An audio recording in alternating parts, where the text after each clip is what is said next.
ኢትዮጵያ እጅግ በጣም ለሚወዷት ስሟን ጠርተው ለማይጠግቧት ልጇ ለክቡር ጠቅላይ ሚኒስትር መልእክት አላት። ክቡር ጠቅላይ ሚኒስትር መልእክቱን እንዳስተላልፍ ፈቃዶ ይሁን።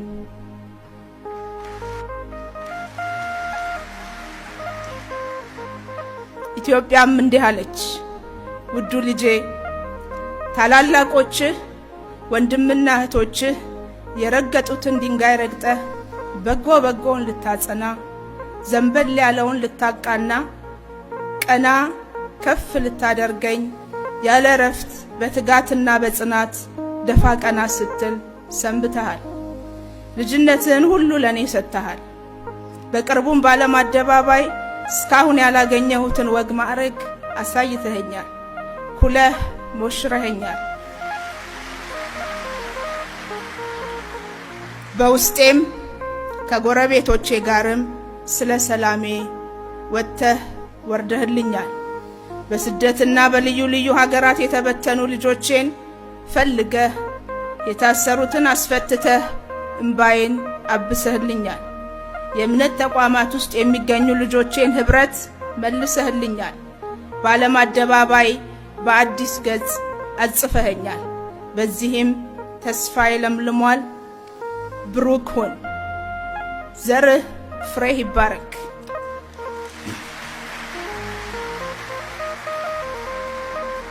እስካሁን በአጭር ጊዜ የሰራሃቸው ስራዎች የኔ እናትህን የወንድምና የእህቶችህን ብሎም የዓለም ሀገራትን ምስክርነት አስገኝቶልሃል።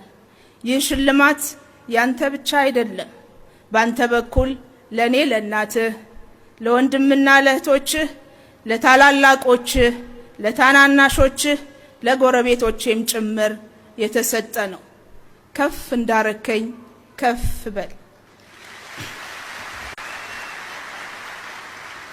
ታዲያ ልጄ ይህ ሽልማት ለሰራኸው ስራ እውቅና ለቀጣይ ጉዞህ ብርታትና ስንቅ ይሆን ዘንድ አደራ ጭምር ነው። እኔ እናትህም የዘውትር ጸሎቴ ካንተ ጋር ነው።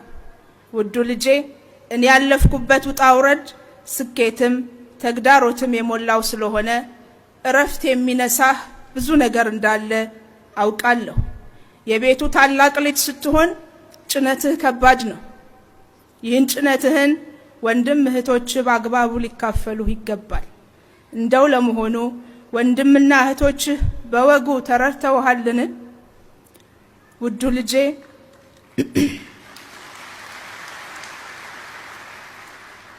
ውዱ ልጄ እኔን በፍጥነት ቀና ለማድረግ ውስብስብ ችግሮችን ለመፍታት ደፋ ቀና ስትል ያልታዩና ያልተነበቡ ገጾች ያሉ ይመስለኛል።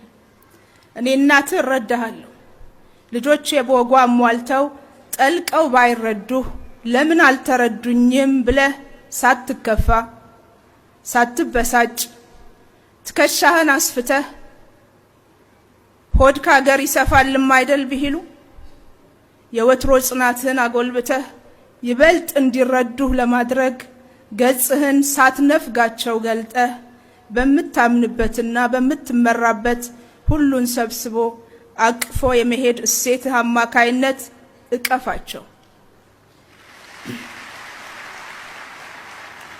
ለነገሩ ዓመት ከመንፈቅ እኮ ትንሽ ነው። ሁሉንም ገጾች ለማንበብ ያስችል ይሆናል። ሁሉንም ገጾችህን ለመረዳት ግን ጊዜ ይወስዳል። ውዱ ልጄ አንተም ከመኖሬ ምስጢር ውስጥ አንዱ ሰበዝ መሆንህን ተረድተህ የሚቻልህን ሁሉ እያደረግክ እንደሆነ እኔና እናትህ ብንገነዘብህም የቤቱ አውራ በመሆንህ ሁላችንም ካንተ ብዙ እንደምንጠብቅ ልታውቅ ይገባል። ከሰራሃው ይልቅ የቀረውን እንጠይቃለን። ካለማሃው ይልቅ የጎደለውን እንፈልጋለን። አደራዬ በቻልከውና በምትችለው ብቻ ሳይሆን በማይቻለውም ጭምር ከታላላቅና ታናናሾችህ ጋር መክረህ ጉዞህን ላፍታም ቢሆን ሳታቋርጥ ድልህን አጠናክረህ ተግዳሮቶችህን በጥበብ ፈተህ እንደምትጓዝ እምነቴ የጸና ነው። በጸሎቴ ሁሌም እከተልሃለሁ።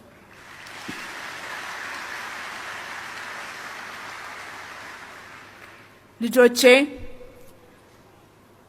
ወንድማችሁ መሪያችሁ ቢሆንም እንደናንተው አምጬ የወለድኩት ሰው መሆኑን ሳትዘነጉ ለስኬቱ ሞገስ ለድካሙ ምርኩዝ ደጀን ብርታት ትሆኑት ዘንድ አደራዬን እናንተው ላይ ትቻለሁ።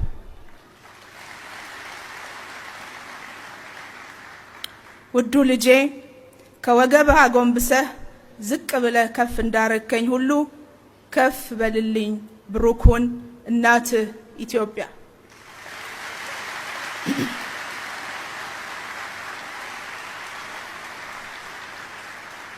ክብርት ፕሬዝዳንት፣ ክቡራትና ክቡራን፣ ክቡር የሰላም ሎሬት ጠቅላይ ሚኒስትር አብይ አህመድ ዛሬ ያገኙት የሰላም ኖቤል ሽልማት እኔና የሰላም ሚኒስቴር የሥራ ባልደረቦቼም በሙሉ ለበለጠ የሰላም ስኬት ሌት ተቀን እንድንተጋ ገና ያልሰራነው እጅግ ብዙ የቤት ስራ እንዳለብን ያስታወሰንና መልእክት ያስተላለፈልን ነው።